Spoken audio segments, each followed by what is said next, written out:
لا الہ الا انت سبحانک انی کنت من الظالمین۔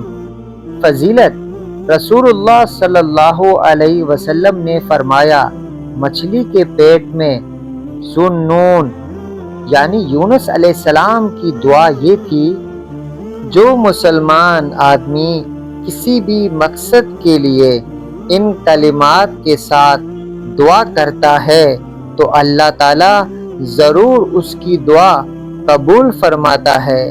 اس کا حوالہ ترمذی شریف میں موجود ہے۔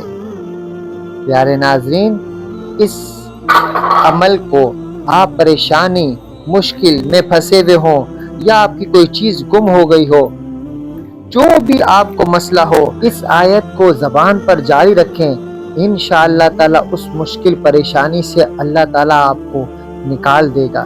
چینل کو سبسکرائب کریں اور بیل آئیکن کے بٹن کو دبائیں تاکہ آپ کو ہماری نئی آنے والی ویڈیو کا نوٹیفیکیشن بھی مل جائے۔ السلام علیکم۔